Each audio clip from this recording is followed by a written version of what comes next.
ሰላም ጤና ይስጥልን ተመልካቾቻችን እንደምን ዋላችሁ እንደምን አመሻችሁ ካንከር ሚዲያ ዝግጅት ክፍል ያክብሮ ሰላምታችንን እናቀርባለን። የአማራ ፋኖ አደረጃጀቶች በጋራ ያካሄዱ ያሉት የዘመቻ አንድነትን በተመለከተ ዛሬ አንዳንድ ዘገባዎች አሉን። ዘመቻው በይፋ ማብቃቱ ባይገለጽም በአንዳንድ መረጃዎች እንደተረጋገጠው ወደሚቀጥለው ምዕራፍ ለመግባት በዋዜማው ላይ በመሆኑ የዘመቻ አንድነት አጠቃላይ ሪፖርት በአመራሮቹ ይቀርባል ተብሎ ነው የሚጠበቀው። በአማራ ፋኖ በጎጃም በኩል በወታደራዊ አዛዡ አማካይነት የዘመቻ አንድነት በጎጃም ያለውን አጠቃላይ ሪፖርት የሚገልጽ መረጃ ደርሶናል። እሱንም የምንወያይበት ይሆናል። በአጠቃላይ ዛሬና ሰሞኑን ምን አሉ በሚል ወደ ዘውትር ተሳታፊያችን ጋር ስልክ በመደወል የአማራ ፋኖ አጠቃላይ እንቅስቃሴዎችን የተመለከተ ዘገባ ያቀርብልናል። መስመር ላይ ይገኛል። በጣም ነው አመሰግነው። እንግዲህ ዘመቻ አንድነት በይፋ በተገለጸ ሁኔታ መጠናቀቁ ባይገለጽም የተለያዩ መረጃዎች እንደሚያሳዩት መዋቅሮቹ ወደ አንድነት ለመምጣት በዋዜማ ላይ ይገኛሉ። ይህንንም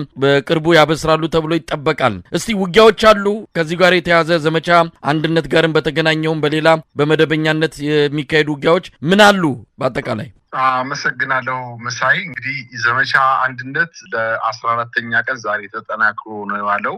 ነገር ግን በትናንትናው ዕለት ዘመቻ አንድነት ዕለቱ የኢድ አልፈጥር በዓል ምክንያት በማድረግ እንደው እስኪ በዚህ አጋጣሚ በመከራ ውስጥ የከረመው የክልሉ ሕዝብ በዓሉን በሰላም እንዲያከብር በማለት ውጊያው በተወሰነ ደረጃ ተቀዛቅዞ የዋለ እንደነበር ይታወቃል። ነገር ግን መከላከያ ይህን አጋጣሚ ተጠቅሞ እንቅስቃሴ ባደረገባቸው ክልሉ አካባቢዎች ማለትም ከትናንት ጀምሮ የፋኖ ኃይሎች በተለይ ደግሞ በጣም የሚገርመው የሙስሊም ፋኖ ወንድሞቻችን በዓሉን ከማክበራቸው ጎን ለጎን በዓሉን በውጊያ ያሳለፉበት ሂደት ነው የተከሰተው። ለምሳሌ መሳይ በዚህ በአጠቃላይ በአራቱም ክፍለ ሀገሮች አንዳንድ በጣም ወሳኝ የሆኑ ድሎች ትናንትናና ዛሬ ተገኝተዋል። ለምሳሌ ዛሬ መጋቢት 22 2017 ዓ.ም ከመራዊ ከተማ በቅርብ ርቀት ላይ በምትገኘው ብራቃት በተባለች ቦታ የወራሪው መከላከያ ኃይል በአድማ ብተና አባላት ላይ ተኩስ ከፍቶ በርካቶችን በማቁሰል ምክንያት አድማ ብተና በወሰደው የአጸፋ ምላሽ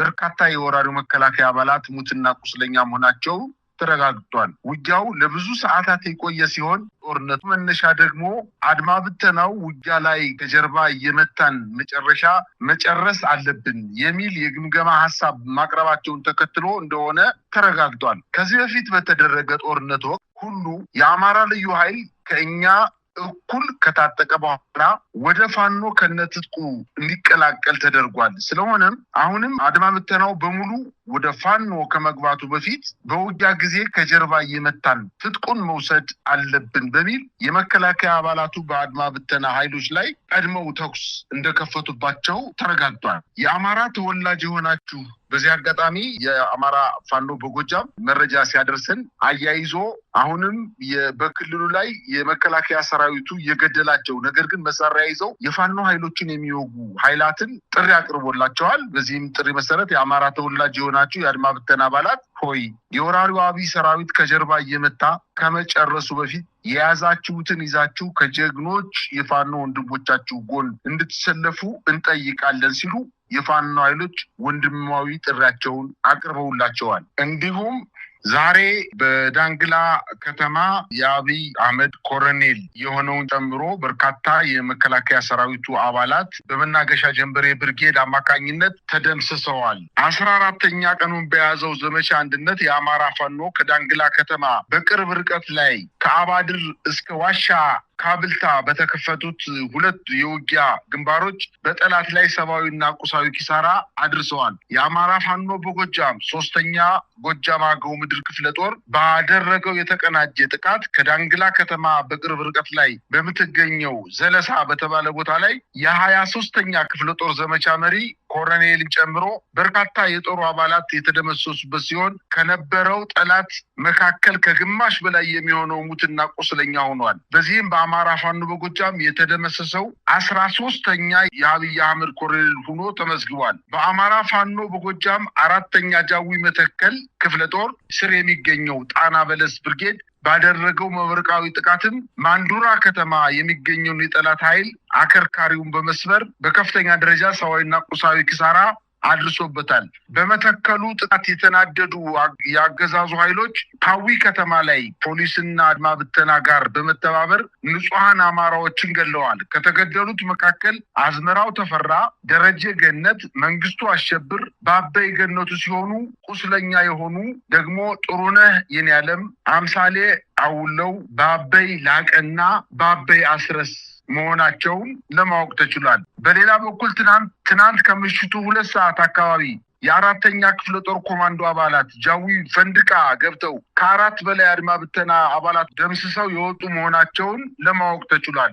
የዘመቻ ፋኖ በጎጃም ተጠናክሮ እንደሚቀጥልም አያይዘው መግለጫ ሰጥተዋል። በደቡብ ጎንደር ዞን ዋና ከተማ በሆነችው ደብረታቦር ከተማ ላይ ትናንትና ከምሽቱ 2 ሰዓት የፋኖ የከተማ አጥቂ ኃይሎች ወደ ከተማዋ ዘልቀው በመግባት በሁለት ከፍተኛ የዞን አመራሮች ላይ ማለትም የከተማዋ ፖሊስ አዛዥ የነበረ አሁን ደግሞ ተዛውሮ የገቢዎች ከፍተኛ ባለሙያ ሆኖ የሚሰራ እና የከተማዋ ሰላምና ደህንነት መምሪያ ከፍተኛ ኃላፊ በነበሩ አመራሮች ላይ እርምጃ ወስዶ ትጥቃቸውን ይዞ ከከተማው መውጣት መቻሉን የደቡብ ጎንደር የፋኖ አደረጃጀቶች አሳውቀውናል። በዚህ አካባቢ ከሰሞኑ በጣም ከፍተኛ ውጊያ እየተደረገ የነበረ ሲሆን አሁን ደግሞ ወደ ከተማዋ ዘልቀው በመግባት በዛ የሚገኙ ከአገዛዙ ጦር አባላት ላይ ከፍተኛ ቁርኝት አድርገው ህዝባቸውን የሚያስፈጁ የውስጥ አርበኞችን እርምጃ መውሰድ መጀመራቸውን አያይዘው አመልክተዋል። ዘመቻ አንድነት በወሎ በትናንትናው ዕለት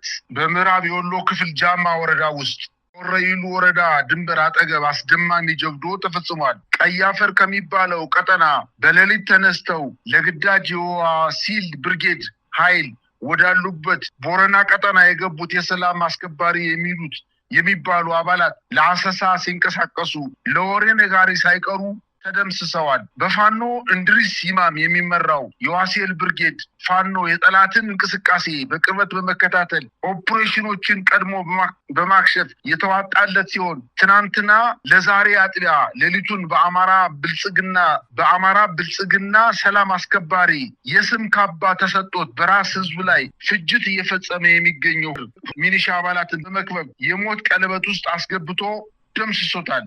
በዚህ የተደናገጠው ደጎሎ ከተማ ውስጥ ያለው የአብይ አህመድ ጥምር ጦር ህዝብን ሲያሸብርና ንጹሃን ሲዋክብ የዋለ ሲሆን ቦረና ቀጠና ውስጥም በደረሰበት ከፍተኛ ጥቃት የሞቱትን ተዋጊዎችን አስክሬን ቆጥሮ ሲጭን እንዳረፈደ ለማወቅ ተችሏል። የክልሉ አድማ ብተናና ሚሊሻ ከሰራዊት ጋር አብረው መንገድ በመምራት የራሳቸው ወገን ሲገሉና ሲያስገድሉ የከረሙ በስተመጨረሻ የፋኖ እጅ ላይ ወድቀው በሌሊት እንዳልነበረ ሆነዋል። ከዛሬው ክስተት ተምረው የቀሩ የጥምር ጦር አባላት የፋኖን ትግል እንዲቀላቀሉና ህይወታቸውን አትርፈው ህዝባቸውንም እንዲያድኑ በዚህ አጋጣሚ እያሳሰብን ይህን እድል አልጠቀምም ብሎ የሚቀጥል ከሆነ የተጠናከረ እርምጃ የሚወሰድበት መሆኑን አያይዘው ገልጸዋል። በምንጃር ሸንኮራ ወረዳ አረርቲ ከተማ ነዋሪ ማህበረሰብ ላይ አገዛዙ ቁማር ሊጫወት መሆኑ የውስጥ መረጃዎች አሳውቀውናል። ይህም በከተማው ሌላ የፋኖ የሽምቅ ምት መቋቋም ሲያቅተው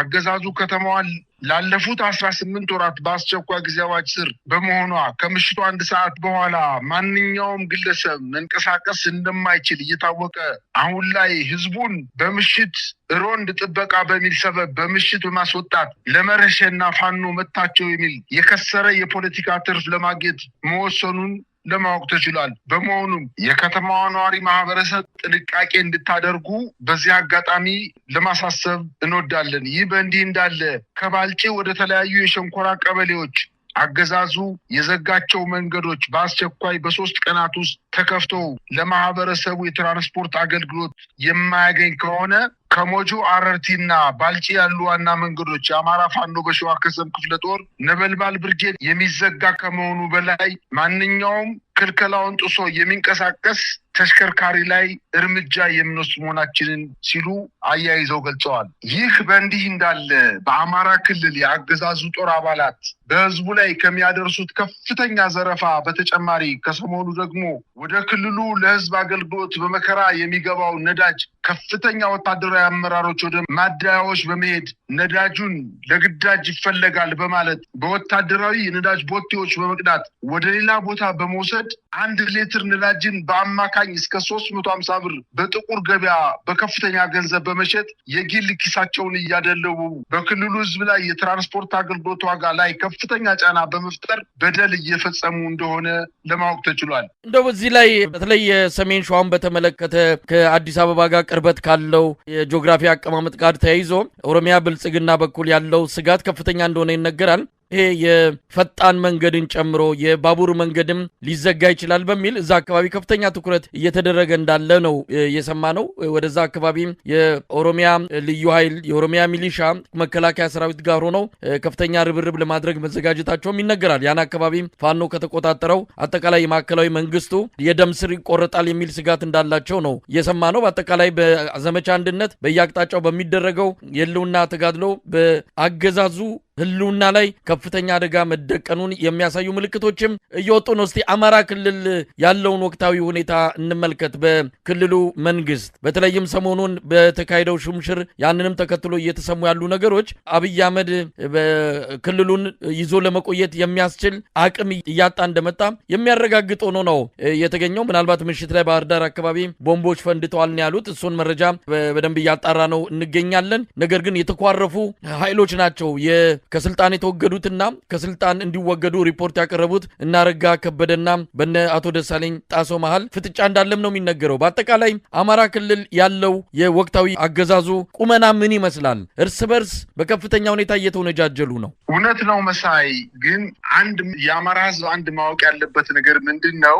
አሁን በ14 ቀን በጣም የሙከራ ውጊያ የአማራ ክልል አመራር ሙሉ በሙሉ በማለት በሚቻል ደረጃ በሐሳብ ተለያይቷል። ከእንግዲህ በኋላ በቀጣይ ሊሆን የሚችለው ምንድነው? እርስ በርሱ ሊመታታ ሁሉ ይችላል የሚል እምነት ነው ያለኝ። ይሄ በሽታ ከየት ነው የመጣው? እንግዲህ ጎንደር፣ ጎጃም፣ ወሎ፣ ሸዋ እያሉ ብክለትን በአማራ ህዝብ ዘንድ ብክለትን በማምጣት በጣም ተዋዶ ተጋብቶ አንደኛው ከአንደኛው ጋር ወንዝ ተሻግሮ ሄዶ ተዋልዶ ተጋብቶ በቋንቋ በባህል በምንም አይነት ልዩነት የሌለውን ህዝብ አንድ ሆኖ ለረጅም ጊዜ የኢትዮጵያ ዋልታና ማገር ሆኖ የኖረን ህዝብ የብአዴን አመራሮች በኋላም ደግሞ የአዴፓ ብለው ራሳቸውን ስማቸውን የቀየሩ አሁን ደግሞ ይህ በሽታ ደግሞ በብልጽግና ላይ መጥቶ አንተ ጎንደሬ ነህ፣ አንተ ጎጃሜ ነህ፣ አንተ ወሎዬ ነህ፣ አንተ ሸዋ ነህ፣ ጎንደር ነው ስልጣን የለቀቀው፣ ጎጃም ነው ስልጣን የያዘው፣ እንደዚህ በላ በጣም ተራና አውራጃዊ ክፍፍልን በመፍጠር ይህም በሽታ ወደ ህዝቡ በማውረድ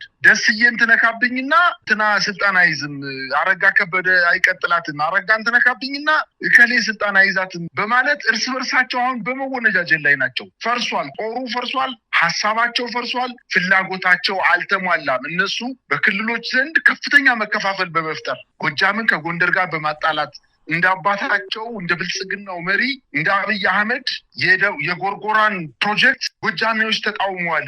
ስለዚህ እነሱን ለማስደሰት ሳልወድ በግዴ ጎጃም ላይ የጎርጎራውን ኮፒ ፔስት አድርጌ ፕሮጀክትም ጀምሬያለሁ ብሎ የተናገረው ዋንደኛው ምክንያት ሁለቱን ለማጣላት ነው፣ ጎንደርና ጎጃምን ለማጣላት ነው። ይሄ ነገር አልሰመረላቸውም። እንግዲህ እንደምናየው ከሆነ ለሳሙኤል ለኮማንዶ ሳሙኤል ከነዘመነ ጋር በጋራ ወደ ቋራ አካባቢ ድረስ እንቅስቃሴ አድርገው አብሮ በጋራ ያጠቁበት አቸፈርና ኢስማላ ወንድዬ መራይና አዴት አካባቢ የጎንደር ፋኖች በጋራ መጣው አብሮ ያጠቁበት በደቡብ ጎንደር አካባቢ የምስራቅ ጎጃምና የሰሜን የምዕራብ ጎጃም የሶስቱ ዞን ከደቡብ ጎንደር የፋኖ አደረጃጀቱ ጋር በጋራ በመሆን ይሄንን ወራሪ ዓላማ የሌለው ጦርነት እያካሄደ ያለውን ሰራዊት በ14 ቀን ውስጥ ፍርስርሳቸውን አውጣውታል። ስለዚህ ስላልሰመረላቸው ይሄንን ክፍፍል በማምጣት በህዝቡ ዘንድ ከፍተኛ ክፍፍል እንዲመጣ በማድረግ የነሱን ያገዛዝ ዘመን ማራዘም ነው የፈለጉት። ይሄ ደግሞ አይሳካላቸውም፣ ሊሳካላቸውም አይችልም። አሁን እያደረጉ ያሉት ነገር ባህር ዳር ከተማ እርስ በርሳቸው ተቧድነው ምናልባትም በቅርብ ቀናት ውስጥ ወይም ሊታሰር ሊኖር ይችላል፣ የሚመታ ሊኖር ይችላል፣ ከድቶ ወደ ፋኖ ሊቀላቀል የሚችል ይኖራል። ስለዚህ አሁን ትርምስ ላይ ስለሆኑ በአቅጣጫቸው ወዴት ሊሄድ እንደሚችል እንግዲህ የአማራ ህዝብ ይገምታል። ምንም ዓላማ የሌለው ህዝባቸውን እያስፈጁ የአማራን ህዝብ ወደ ውርደት የዳረጉ ለስልጣናቸው ብቻ በማሰብ ለሀብታቸው ብቻ በማሰብ የአማራን ህዝብ ያዋረዱ ኃይሎች ዛሬ ራሳቸው ተዋርደው እርስ በርሳቸው ተጋጭተው አንደኛው ከአንደኛው ሆቴል ላይ ማደር አንደኛው ከአንደኛው ወታደራዊ ካምፕ ላይ ማደር በማይችሉበት ደረጃ ላይ ደርሰዋልና ይሄ የፋኖ ታላቅ ድል ነው ብለን መውሰድ እንችላለን። መሳይ እንግዲህ አረጋ ከበደ መልቀቂያም ማስገባቱ እየተነገረ ነው። ከዚህ ቀደምም እንዲህ አይነት ወሬዎች በስፋት ይናፈሱ ነበረ። አሁን ጠንከር ብሎ መጥቷል። ከመም ጋር በተያዘ ስልጣኑን መልቀቅ እንደሚፈልግና ይህንንም ጥያቄ ማቅረቡን ነው ተሰማው። ምናልባት እንዲህ አይነቶቹ መረጃዎች ሆን ተብለው ለማዘናጋትና አንዳንድ ኃይሎችን በዚህ ተዘናግተው በተወሰነ ደረጃ አገዛዙ ትንፋሽ የሚያገኝበትን ሁኔታ ለመፍጠር ከሆነም በጥንቃቄ መታየት ያለበት ነው። አረጋ ተቀመጠ ተነሳ፣ ሌላ መጣ አልመጣ ምንም ልዩነት እንደማይኖረው የአማራ ፋኖ በየመዋቅራቸው ከዚህ በፊት ገልጸዋል። ዋና ስሩ መነቀል ያለበት አብይ አህመድ ነው። ከአማራ ክልል የሱ ምስለኔዎች በየትኛውም ስም ይጠሩ ምንም የሚያመጡት ነገር የለም፣ ቢሾሙም ቢሻሩም ትርጉም የለውም ብለው አቋም ከያዙ ቆይተዋል። አረጋ ከበደ ግን ምናልባት አሁን የሚያቀርበው መልቀቂያ ተቀባይነት ካገኘ ፍትህ ሚኒስቴር ምክትል ዴኤታ ወይም ሚኒስትር ዴኤታ የነበረው በሰሞኑን በአንተ ሪፖርት እንዳረክልን አለማንተ አግደው ሊሆን ይችላል የሚባልም ነገር አለ። ማንም ይሁን ግን ይሄ ነገር ወዴት ሊያመራ ይችላል? እርስ በርስ መካሰስ ተጀምሯል። ፌዴራል መንግስቱ የክልል መንግስት ባለስልጣናትን ራሱ የሾማቸውን እየወነጀለ ነው። ወታደሮቹም አዛዦቹን ጀነራል አበባው ታደሰም ይሄን ውንጀላ እያመጡ ነው። በዚህ መሃል ያሰለጠኗቸው የአድማ በታኝ ኃይሎች ደግሞ ከመከላከያ ጋር እርስ በርስ እየተዋጉ እየተገዳደሉ ነው። ብልጽግና ጀንበር አማራ ክልል ላይ እየጠለቀች ነው የሚለው በደንብ እየታየ ይመስላል። ባጭሩ እውነት ነው መሳይ። እንደው አንድ ምሳሌ ልጥቀስ። ጀመሪያ የአማራ ክልል ምስለኔ አስተዳደር ክልሉን እያስተዳደር አልነበረም። ብልጽግና ከተመረጠበት ወይንም እነ ዶክተር አምባቸው በማናውቀው ምክንያት ህይወታቸው ካለፈ በኋላ እየተሾሙ የነበሩ መሪዎች በተከታታይ እየተሾሙ የነበሩ መሪዎች የወረዳም ከታችኛው መዋቅር ጀምረ መካከለኛ መዋቅርና ከፍተኛ አመራሩ የብልጽግና የኦህዴድ አሽከር ሆኗል። እየሄዱ ሲዘፍኑባቸው የአማራን ህዝብ በቤንሻንጉል ክልል ላይ በጋምቤላ በወለጋ እነሱ ለኦሮሚያ ክልል ፕሬዚደንትና አመራሮች ባህር ዳር ከተማ ላይ ሲሄዱ ጎንደር ከተማ ላይ ሲሄዱ ካባ ሲያለብሱ የነበሩ ሰዎች ናቸው። በጅምላ የአማራ ህዝብ በግሬደር እንደ ውሻ እየተቀበረ በነበረበት ሰዓት እነሱ ግን ለኦሮሚያ ክልል መስተዳደር አመራሮች ካባ ሲያለብሱ የነበሩ ሰዎች ናቸው። ስለዚህ ክልሉን ከእጃቸው በፍላጎታቸው አሳልፈው ለኦሮሚያ ብልጽግና የሚሆን ለጠቅላይ ሚኒስትር አብይ አህመድ ስልጣናቸውን ሰጠው አድርጉ የሚሏቸውን ነገር ብቻ ሲያደርጉ የነበሩ የታሰሩ ውሾች ናቸው። ሂዱና ንከሱ ሲባሉ የሚነክሱ፣ ከስር የተቀመጡ ሲባሉ ከስር የሚቀመጡ ሰዋዊ ባህሪ የሌላቸው ፍጹም ከሰውነት ተራ የወጡ ህዝባቸውን አሳልፎ የሰጡ አረመኔዎች ናቸው። እነዚህ ሰዎች ክልሉን ሲመሩ ስላልነበረ አቶ አረጋ ከበደ ወረደ፣ አለማን ታግደው መጣ፣ ሌላ ሰው ሄደ፣ ሌላ ሰው መጣ፣ የተለየ ነገር ሊኖር አይችልም። ሁሎችም አንድ ላይ ናቸው። ከዝንጀሮ ቆንጆ ምን ይመራርጡ ይላል እንግዲህ። ሁሎችም አንድ አይነት ናቸው። ስለዚህ ከዚህ በፊት የነበረው ምስለኔነታቸው ይቀጥላል። እነዚህን ሰዎች ከአማራ ክልል ነቅሎ አውጥቶ ሀሳባቸውንም ድርጊታቸውን ነቅሎ አውጥቶ ማስወገድ እስካልቻለ ድረስ የአማራ ክልል መከራ ይቀጥላል ማለት ነው። ምክንያቱም የአማራን ክልል ህዝብ አጠቃላይ የሚጠላ መንግስት ነው እና ያለው እነሱ ደግሞ መከላከል ስላልቻሉ እንደፈለገ እየመጣ እየፈነጨበት ነው። ለምሳሌ መሳይ ከሰሞኑ በብር ሸለቆ ወታደራዊ ማሰልጠኛ የሰለጠኑ ወታደሮች ከልባቸው እንዲዋጉ ለማድረግ በጎንደር ከተማ እንዲሁም በባህር ዳር ከተማ እና የኮሪደር ውበት ፕሮጀክት ተሰራባቸው ብሎ የሚያስባቸውን ከተሞች ላይ ሂደው ይሄው ለአማራ ህዝብ የብልጽግና ፓርቲ የፌዴራል መንግስቱ የብልጽግና ፓርቲ ከራሱ ኪስ ከፌዴራል መንግስት ኪስ አውጥቶ ለአማራ ህዝብ ሲል መንገዶችን ሰርቷልኝ። ልማት ላይ ነው መንግስታችን ልማት ላይ ስለሆነ ይህን ልማት እንድታስቀጥሉ ለማድረግ ይህ ልማት እንዲቀጥል ለማድረግ ፋኖ መወገድ አለበት። ስለዚህ እናንተ ከልባቸው እንድትዋጉ ተብሎ ከወታደራዊ ስልጠና በተጨማሪ ፖለቲካዊ ስልጠና ለመስጠትና ከልባቸው እንዲዋጉ ለማድረግ በከተሞች ላይ ከ5 እና 4 ኪሎ ሜትር ማትሞላ መንገድ የተሰራች የጎንደር ከተማ ሲያስጎበኟቸው ነው የዋሉት። ይሄ ከውትድርና አገልግሎት ጋር ምንም አይነት ግንኙነት የለውም። ወታደር አድርግ ነው ሰልጥኖ በወጣበት መንገድ አድርግ ሲባል ያደርጋል፣ አታድርግ ሲባል አያደርግም። በቃ ይሄ ከልማት ጋር ምንም የሚያያይዘው ነገር የለውም። ህዝብን ለማስፈጀት ሰራዊቱን በደንብ ለአማራ ህዝብ የብልጽግና ፓርቲ ጥሩ ስራ እየሰራ እንደሆነ ከፍርሃት የመነጨ ነው፣ ከስጋት የመነጨ ነው። ሰራዊቱ አይዋጋልኝም የአማራ ተወላጅ ስለሆነ ባገኘው አጋጣሚ ሁሉ ክላሹንም ዲሽቃውንም ሞርተሩንም ብሬኑንም ስናይፐሩንም ራሱንም ይዞ እየጠፋ ስለሆነ እንዳይጠፋብን ፖለቲካዊ ስልጠና እንስጠው በማለት በከተሞች ላይ ያንቀሳቀሱ የልማት ፕሮጀክቶች ብሎ ያሏቸውን ነገሮች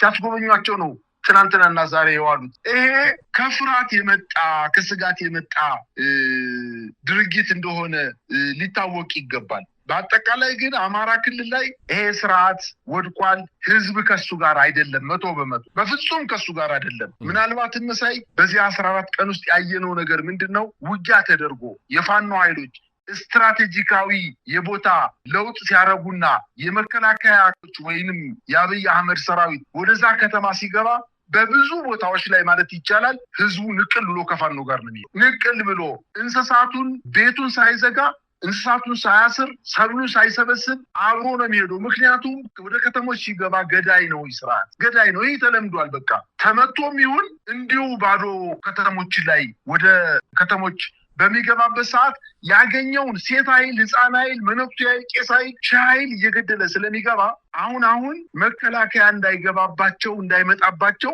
ተግተው የሚጸልዩ ከተሞች በርካቶች ናቸው። በእነዚህ ከተሞችና በአማራ ክልል በአጠቃላይ የመንግስት ኃይል በሀሳብ ደረጃ በህዝብ ደረጃ ተቀባይነቱ ሙሉ በሙሉ ስላጣ የትኛውንም አይነት መሳሪያ የትኛውንም አይነት ትጥቅ የትኛውንም አይነት ሰራዊት ብዛት አሰልፎ ሊሄድ ማሸነፍ እንደማይችል እየተረጋገጠ መጥቷል። መሳይ እንግዲህ ግራ መጋባታቸውን የሚያሳይ ነው። ቀደም ሲል እንዳቀረብከውም ሰሞኑን በሚዲያዎቻቸውም እያቀረቡት እንዳለው ወታደሮቹን ያሰለጠኗቸውን አድማ በታኞችን ፋሲልን ግንብ ሌሎችንም የልማት ስራዎች ማስጎብኘታቸው ምን ያህል ግራ በመጋባት ውስጥ የሚያደርጉት እንደጠፋቸው ምቱ እየጠነከረ መምጣቱም የሚታይበት እንቅስቃሴያቸው ነው ማለት ይቻላል። እንግዲህ የአማራ ፋኖ መዋቅሮች እንደገለጹት ከሆነ በዚህ በዘመቻ አንድነት ካሁን የተጠቀሙት 10% የሚሆነውን አቅማቸውን ነው። ገና 90% አልተጠቀሙትም እንዳለ ነው። ለትልቁ ድል ለወሳኙ ድል እየተዘጋጀን ነው ብለዋል። ምናልባት እሱ ደግሞ ሲመጣ በዚህ በ10%ዎቹ የተፍረከረኩ በቀሪው በ90% ኃይላቸውን ተጠቅመው ጥቃት በሚፈጽሙበት ጊዜ ሊሆን የሚችለውን አብረን የምናየው ይሆን። እንደው በዚህ አጋጣሚ የአማራ ፋኖ በጎጃም አጠቃላይ የዘመቻ አንድነትን የተመለከተ ሪፖርት በወታደራዊ አዛዡ በሻለቃ ዝናቡ አማካይነት ወጥቷል። ምንድነው ሪፖርቱ? እንደው ባጭሩ ዘመቻ አንድነት በጎጃም ያለውን አጠቃላይ ሂደት የሚያሳይ ይመስላል። እስቲ ባጭሩ ገለጽልን መሳይ። እንግዲህ በዚህ 14 ቀን ውስጥ ምናልባት በተለያዩ ሚዲያዎች የተገለጹትን በአጠቃሎ የዘመቻ መኮንን ኃላፊው ወይም ወታደራዊ ክፍል ኃላፊው ዝናቡ ድንገረው ፋኖ ዝናቡ ድንገረው መግለጫ ሰጥቷል። እኛ ስንናገር ከነበረው ምናልባትም አባይን በጭልፋ ነው እኛ ስንገልጸው የነበረው እየደረሰን የነበረው መረጃ እና ያንን ደግሞ ለህዝባችን ኢትዮጵያ ህዝብ ለማድረስ ሙከራ አድርገናል። ነገር ግን ዛሬ የሰጡት መግለጫ በተለይ በጎጃም ብቻ የወጣው መግለጫ የጎጃም የአማራ ፋኖ በጎጃም ወታደራዊ ኃላፊው ያወጣው መግለጫ በጣም የሚደንቅ ነው። አሁን ለመዘርዘር ምናልባትም 2 ሰዓት ላይ በቃን ይችላል። መሳይ በጣም ከፍተኛ ድል ነው የተገኘው። ደው አጠቃላይ ለመግለጽ ግን የአማራ ፋኖ በጎጃም ወታደራዊ መምሪያ ዛሬ በዘመቻ አንድነት ላይ ጠቅለል ያለ መግለጫ ሰጥቷል። ከአንደኛ እስከ 11ኛ ክፍለ ጦር ያሉ የተለያዩ ብርጌዶች በእነዚህ 11 ክፍለ ጦሮች ውስጥ ያሉ ምናልባት በእያንዳንዱ ክፍለ ጦር 5 እና 6 ብርጌዶች አሉ። እነዚህ ብርጌዶች በርካታ ሰራዊቶች በየት በኩል ውጊያ እንዳደረጉ ለምን ያክል ሰዓት ውጊያ እንዳደረጉ እና ምን ያክል ሰራዊት እንደተሰለፈ በጠላት በኩልም ምን ያክል ሰራዊት እንደተሰለፈ ለምን ያክል ድግግሞሽ እንደዛ ከተሞች ላይ ጥቃት እንደሰነዘሩ በዚህ አውደ ውጊያ በእያንዳንዱ አውደ ውጊያ ላይ ምን ያክል ሰራዊት እንደተደመሰሰ የመከላከያ ሰራዊት ምን ያክል እንደተደመሰሰ የአድማ ብተና ምን ያክል እንደተደመሰሰ የሚኒሻና ፖሊስ ኃይል ምን ያክል እንደተደመሰሰ ኢቭን ፖለቲካዊ አመራሩ ምን ያክል እንደተመታ በዝርዝር ነው የገለጹት። በጣም ነው የሚገርመው መሳይ። ምን ያክል እንደቆሰለ የተማረከ ወታደራዊ መሳሪያ ዲሽቃን ጀምሮ ሞርተርን ጨምሮ ስናይፐር ብሬን ክላሽን ተተኳሽ አጠቃላይ የነዚህ አሁን የጠቀስኩት መሳሪያዎች የክላሽ ጀምሮ እስከ ዲሽቃ ድረስ ያለው የመሳሪያዎች ተተኳሾች ጥይቶች ምን ያክል እንደማረኩ ምን ያክል የወገብ ትጥቆችን እንዳገኙ ለምን ያክሉ ህክምና እንደሰጡ የቆሰሉት በዝርዝር ልክ አንድ በጣም ዘመናዊ የሆነ መንግስት ያለው ሰራዊት በወታደራዊ ውጊያዎች ላይ ለፓርላማ ወይም ለሴኔቱ ሪፖርት እንደሚያቀርበው ነው የቀረበው ሪፖርት በጣም ዝርዝር ሪፖርት ነው ምናልባትም ይሄ ነገር አንድ ለየት ያለና ራሱን የቻለ ፕሮግራም ሊሰራለት ይገባል የሚል እምነት ነው ያለኝ መሳይ እንግዲህ ከዘመቻው የተገኘው ፖለቲካዊና ወታደራዊ ድሎችንም እንዲሁ ዲፕሎማሲያዊ ድሎችን እንዲሁ ጠቅሷል ይሄ ዘመቻ የመጀመሪያችን ነው የሙከራ ወታደራዊ እንቅስቃሴያችን ነው ሙከራውን ያደረግንበት ደግሞ ለተከታታይ 2 ወራት ራሳችንን ገምግመን ሰራዊት አሰልጥነን ነባሩን ፖለቲካ ትምርት ሰጠን ወታደራዊ ትምርት ሰጠን እጅግ በጣም ዘመናዊ ሰራዊት ካወጣን በኋላ ይሄንን ወታደራዊና ፖለቲካዊ ስልጠና የወሰደ ወታደር የውጊያ ተሞክሮ እንዲኖረው ለማድረግ በተለያዩ አውደ ውጊያዎች ላይ እያቀያየርና እያፈራረቅን ተሳትፎ እንዲያደርግ አርገናል ነው ያለው በዚህም በጣም ከፍተኛ ስኬት እንዳገኙ አያይዘው ይገልጻሉ በአጠቃላይ ግን በዘመቻው ፖለቲካዊና ወታደራዊ ዲፕሎማሲያዊ ትርፍ ያገኙበት ትልቅ ዘመቻ መሆኑን አረጋግጠዋል በዚህ ዘመቻ መሳካት በሚዲያውም በዘመቻውም በቀጥታም ይሁን በተዘዋዋሪ ድጋፍ ላደረጉት ጓዶቻችን በሙሉ ምስጋና እናቀርባለን ብለዋል ዘመቻው ያማረና ከታቀደው በላይ እንዲፈጸም በሞራል እንዲሁም በወኔ ተጋድሎ ላደረጉ ምስጋና አቅርበዋል በሁሉም ቀጠና የምትገኙ የፋኖ አባላትና አመራሮች ክብር ለእናንተ ይሁን ብለው የራሳቸውን አባላት አወድሰዋል ይህ ዘመቻ የመጨረሻ እንዳልሆነና ገና የመጀመሪያ እንደሆነ ማያይዘው ጠቅሰዋል በአጠቃላይ በዘመቻው የተለያዩ መልእክቶችን አስተላልፈዋል ውጊያው ቀጣይነት ሊኖረው እንደሚችልም እንዲሁ አያይዘው ጠቅሰዋል መሳይ በአጠቃላይ በትክክል የወታደራዊ ሙያተኞች ህዝባቸው በሚያሳውቁት ደረጃ ልክ ነው የ14 ቀን የውጊያ ውሎችን ሪፖርት ያቀረቡት መሳይ በጣም ነው ማመሰግነው እንግዲህ የሌሎቹ አደረጃጀቶችም ጨምሮ በጋራ ደግሞ የሚያወጡት ሪፖርት እንደሚኖር እንጠብቃለን በጣም ነው ማመሰግነው እኔም አመሰግናለሁ መሳይ